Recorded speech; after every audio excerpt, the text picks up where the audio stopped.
Hello दोस्त, कैसे हैं आप सभी स्टूडेंट। उम्मीद करता हूँ मस्त होंगे, स्वस्थ होंगे और मन लगा के पढ़ाई कर रहे होंगे। आज का ये क्लास आप सभी लोगों के लिए बहुत महत्वपूर्ण है। ठीक है, आज का क्लास बहुत ही महत्वपूर्ण होगा। आज आज जान जाइए, आज साइंस और आज साइंस और सोशल साइंस साइंस और सोशल साइंस दोनों होगा। साइंस भी होगा, साइंस भी होगा और सोशल साइंस का VVI ऑब्जेक्टिव क्वेश्चन का महा मैराथन है। सिर्फ साइंस और सोशल साइंस दोनों में से मात्र 10 प्रश्न लिया गया है। वह ऐसा प्रश्न लिया गया है जो परीक्षा में पूछने की अधिक संभावना है।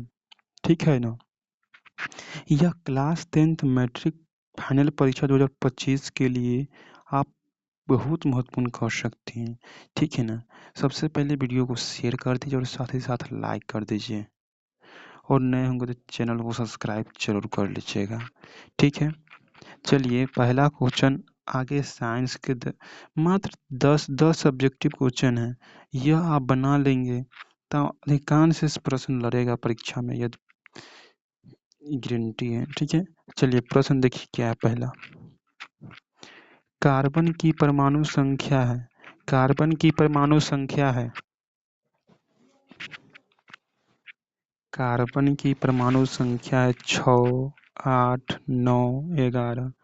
याद रखिएगा, यहाँ से पूछा जा सकता है कार्बन धातु है या धातु। याद रखिएगा, कार्बन एक अधातु है। कार्बन क्या है? कार्बन एक अधातु है। ठीक है, याद रखिएगा कार्बन की परमाणु संख्या कितनी होती है? कार्बन की परमाणु संख्या 6 होती है। Option number A right answer होगा। Option number A. ठीक है ना। सभी लोग वीडियो को शेयर कर दीजिए। अगला प्रश्न बनाइएगा। रक्त क्या है? रक्त क्या है? ऊतक है, कोशिका है, पदार्थ है, इनमें से कोई नहीं। इनमें से कोई नहीं। सभी लोग इसका जवाब दीजिएगा। रक्त क्या है? रक्त क्या है? ऊतक है, कोशिका है, पदार्थ है, इनमें से कोई नहीं। याद रखिएगा, रक्त एक ऊतक है। रक्त रक्त एक ऊतक है। ऑप्शन नंबर ए, रक्त एक ऊतक है। वो कौन सा ऊतक? तरल संयोजी ऊतक है। रक्त एक तरल संयोजी ऊतक है। पूछेगा तरल संयोजी ऊतक क्या है तो बोलना रक्त। तरल संयोजी ऊतक क्या है तो रक्त। या ऐसे भी पूछेगा रक्त क्या है तो ऊतक। ठीक है, अगला है निम्नलिखित में कौन विद्युत का सबसे अच्छा चालक है? निम्नलिखित में कौन विद्युत का सबसे अच्छा चालक है? चांदी, लोहा, नाइक्रोम, रबर। याद रखिएगा, याद रखिएगा, चांदी सबसे अधिक विद्युत का चालक है। चांदी। ऑप्शन नंबर ए। ऑप्शन नंबर ए। अगला है विद्युत धारा के चुंबकीय प्रभाव की खोज किसने किया था? विद्युत धारा के चुंबकीय प्रभाव का खोज किसने किया था? विद्युत धारा के चुंबकीय प्रभाव का खोज किसने किया था? फैराडे ने, ऑस्टोड ने, एम्पियर ने, बोर ने। याद रखिएगा, विद्युत धारा के चुंबकीय प्रभाव का खोज, विद्युत धारा के चुंबकीय प्रभाव का खोज और कौन किया था? ऑस्टेड। ऑप्शन नंबर बी होगा। ऑस्टेड नामक वैज्ञानिक ने विद्युत धारा का चुंबकीय प्रभाव का खोज किया था। ठीक है ना। अगला प्रश्न बनाने की कोशिश कीजिएगा। आप हमारे घर में जो विद्युत आपूर्ति की जाती है वह कितना होता है भाई? हाँ, अपने सभी लोगों को घर में जो विद्युत आपूर्ति की जाती है वह कितना वोल्ट का होता है? सभी लोग इसका राइट आंसर बताइएगा। याद रखिएगा, वह घर में जो विद्युत होता है वह 120 पर प्रत्यावर्ती धारा होती है। 120 पर प्रत्यावर्ती धारा होती है। 120 वोल्ट पर 120 वोल्ट पर प्रत्यावर्ती धारा रहता है। याद रखिएगा, डिस्ट धारा और प्रत्यावर्ती धारा 2 नंबर में अंतर भी पूछता है। डिस्ट धारा और प्रत्यावर्ती धारा क्या है, अंतर लिखे। 2 नंबर में पूछा जाता है, याद रखिएगा। दर्पण के सामने किसी भी दूरी पर स्थित वस्तु का प्रतिबिंब सीधे प्रतीत होता है तो वह दर्पण है। दर्पण के सामने किसी भी दूरी पर स्थित वस्तु का प्रतिबिंब सीधा प्रतीत होता है तो वह दर्पण है। केवल समतल होगा, केवल अवतल, केवल उत्तल, या तो समतल या अथवा उत्तल। क्या होगा,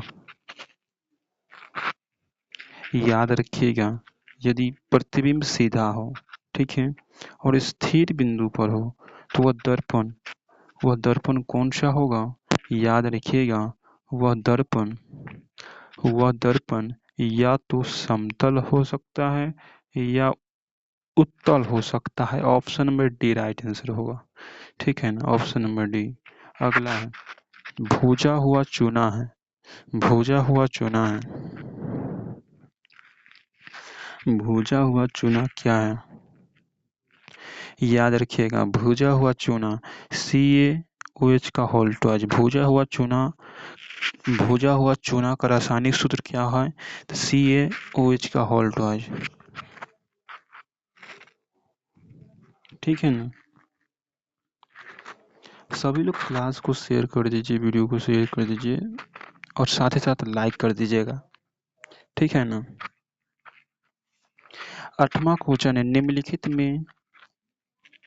निम्नलिखित में से किसका अपवर्तनांक सबसे अधिक होता है। अपवर्तनांक सबसे अधिक होता है, ठीक है ना।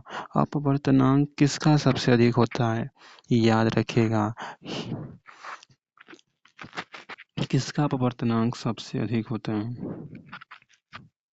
याद रखिएगा, हीरा का अपवर्तनांक सबसे अधिक होता है। Option number D. अगला है, निम्नलिखित में किस लेंस को अभिसारी लेंस कहते हैं।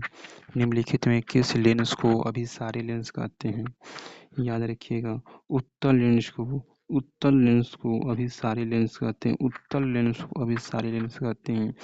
यहाँ जब लेंस रहेगा अभिसारी कहेगा तो उत्तल लेंस होगा, ठीक है। जब दर्पण रहेगा तब अभिसारी लेंस में अवतल दर्पण होगा, याद रखिएगा, यहाँ कंफ्यूज नहीं होइएगा। अगला है, निम्नलिखित में कौन उभयलिंग है, उभयलिंगी है। निम्नलिखित में कौन उभयलिंगी है, याद रखिएगा, केंचुआ उभयलिंगी है। केंचुआ उभयलिंगी है, ऑप्शन नंबर ए, ठीक है।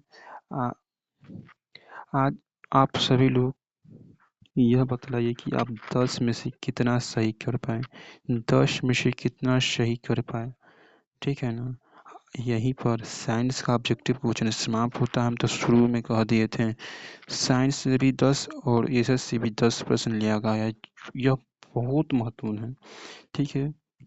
अब एसएस में चलते हैं। एसएस के क्वेश्चन नंबर 1, वियना कांग्रेस कब हुआ था। वियना कांग्रेस, याद रखिएगा, वियना कांग्रेस 1815 में हुआ था।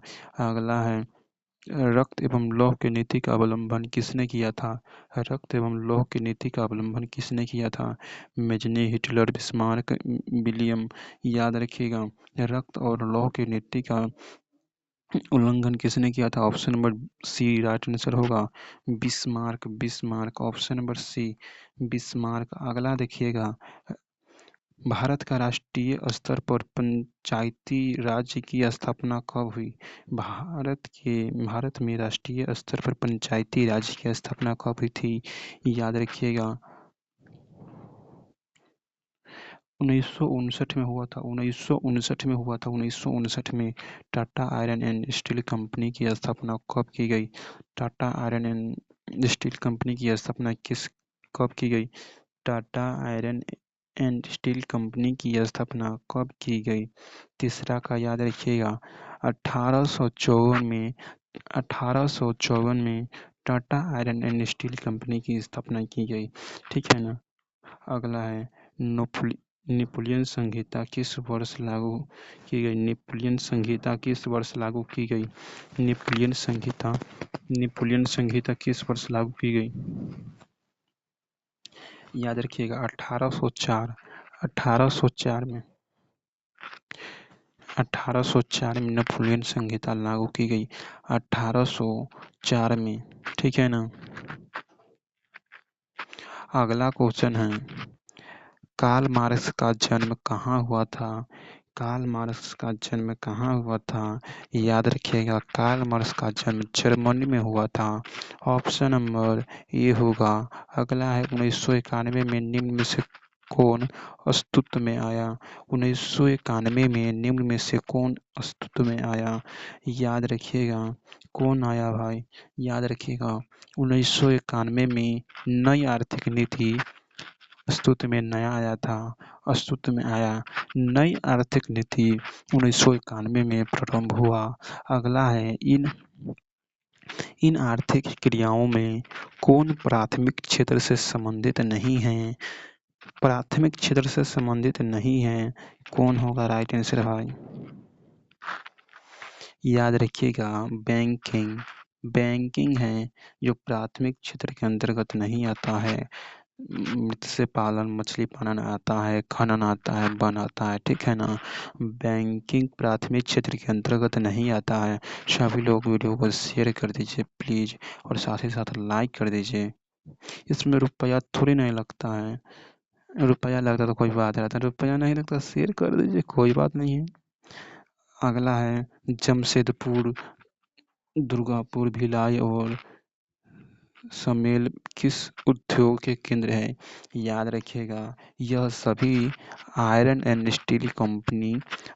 और स्टील कंपनी के यह सब उद्योग केंद्र है। ठीक है ना। प्रति व्यक्ति आय का आशय है। क्या होगा भाई? 10वां कराइट आंसर क्या होगा?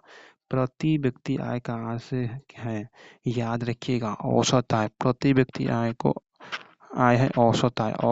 Option number B. ठीक है। आपका क्लास यहीं पर समाप्त होता है। आप सभी लोग यह बतलाइएगा कि 10 में से कितना सही हुआ। सभी लोग कमेंट जरूर कीजिएगा और साथ ही साथ चैनल को सब्सक्राइब जरूर कर लीजिएगा और लाइक कर दीजिएगा और शेयर सबसे ज़्यादा कीजिएगा। तब तक के लिए पढ़ते रहिए, हंसते रहिए, मुस्कुराते रहिए और कमेंट जरूर कीजिएगा। धन्यवाद। याद रखिए यदि आप पीडीएफ लेना चाहते हैं तो इस नंबर पर आपको व्हाट्सएप करना होगा, आपको पीडीएफ मिल जाएगा। ठीक है।